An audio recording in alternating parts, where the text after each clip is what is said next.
எல்லாருக்கும் வணக்கங்க. இன்றைக்கி உளுத்தம்பருப்பு பாசிப்பருப்பில் ஒரு பலகாரம் செஞ்சு பார்க்கலாங்க. கார பலகாரங்க. இது வந்து உளுத்தம்பருப்பு ஒரு 1.5 மணி நேரம் ஊற வச்சுருக்கிறேங்க. பாசிப்பருப்பு 1.5 மணி நேரம் ஊற வச்சுருக்கிறேங்க. இது வந்து உளுத்தம்பருப்பு 1 டம்ளர்னா பாசிப்பருப்பு 1/2 டம்ளரும் 1 டம்ளரும் நம்ம இஷ்டத்துக்கு போட்டுக்கலாங்க. இது ஊற வச்சு ஒரு 3/4 வாசி நல்ல உளுத்தம்பருப்பு ஆட்டினதுக்கப்புறம் பாசிப்பருப்பு போட்டு ஒரு நிமிஷம் ஒரு சுற்றி எடுத்துகிட்டு மாவை எடுத்துக்கலாங்க. இதுக்கு தேவையானது அரைக்கிறது வந்து சின்ன வெங்காயம் இல்லை பெரிய வெங்காயம் ஏதோ ஒன்று போட்டுக்கலாங்க.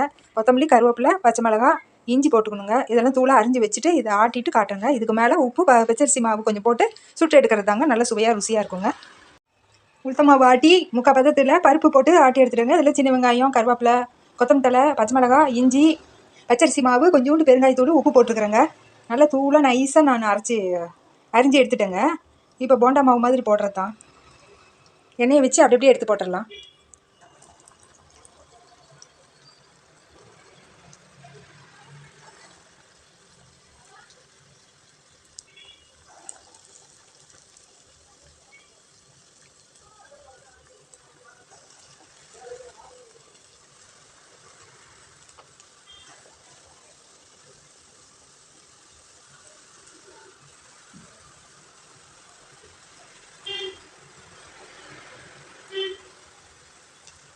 இது நான் தேங்காய் எண்ணெயும் கடலை எண்ணெயும் கலந்து ஊற்றிருக்கிறேங்க.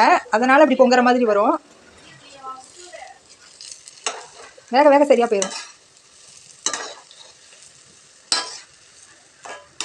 எண்ணெய் பொங்கி இருக்கவும் எல்லாம் ஒட்டிக்கிச்சு, தெரியல எனக்கு போடுறதுக்கு.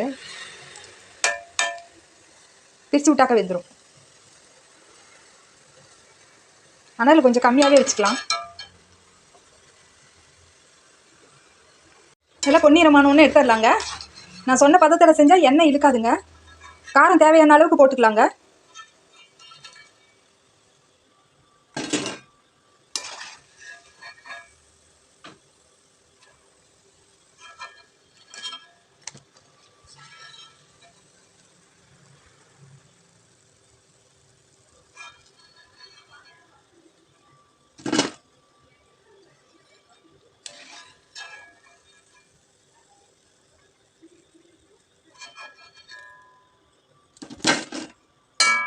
நல்லா ருசியாகவும் இருக்குங்க, உடம்புக்கும் நல்லதுங்க. இன்னொரு நாளைக்கு இன்னொரு விதமாக செஞ்சு பலகாரம் செஞ்சு பார்க்கலாங்க. நன்றிங்க.